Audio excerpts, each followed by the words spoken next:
I can't imagine like not being raised here, being aware that my situation is violent. I want better for myself, and then taking myself, going to a different country, crossing a border, not knowing the language, and then having to adapt to this big, heavy place we call the United States, right? Right. Talk about that. Talk about your guys' parents, and talk about the grind that they had to go to in laying that foundation. Like, go in detail about that. Oh yeah, definitely. So one of my aunts, who rest in peace, she's not around anymore. She was like 60 something. She died of some hospital errors. So basically, she laid down the foundation, similar to what Baby Rich is going to tell you about his aunt. She brought everybody over, as she felt she was the only one that had the kind of the la valentía to actually go out there and go, hey, even though I don't know the freaking language of this fucking country, I don't even have enough money to raise these kids or bring these kids over, I'm going to try. My mom came. She was lucky. She came at 15 because in Acapulco, Guerrero, that's where she comes from. They didn't have any money anymore. So she was the oldest one of the 5 siblings. So my grandma told her, you got to go over there and, work with your tia. Now, my dad, he had it worse. He was from Sinaloa.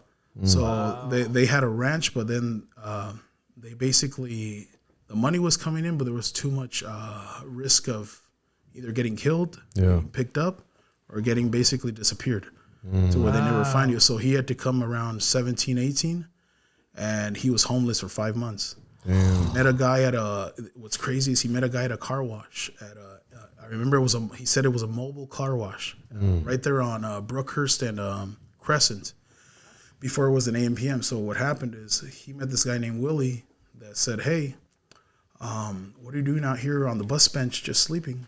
A Latino guy too. Yeah. He's like, oh, no tengo donde ir. I don't have nowhere to go.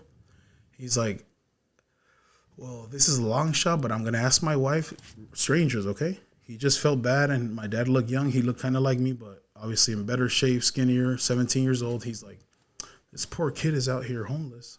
Let me offer him a garage to stay at least, or to start work. Wow. So when this guy went and he asked his wife, she said, okay, but just for a few months. Dang. When he let my dad stay there, he turned the garage into a room. And from there, he said, do you have a job? No, I'm homeless. I'm going to take you to this shop where there's this Korean guy that makes clothes. There's a lot of women. There's barely any men. Basically, the ratio, 90% women to 10% men. Brings them in. He's a 6'4", 6'5" Sinaloense guy in shape, 21, 20. And that's basically when he walked into that store, he met my mom. And then from there, the rest is history. Wow. Somehow everything was meant to be. Yep. So thank God that guy hired my dad. Because if my dad, he even said, he said it in Korean, what does this guy know about sewing clothes, putting together clothes? I only hire women. They know how to work their hands. And he's like, I have nowhere else to go. Wow. Somehow he ended up with my mom.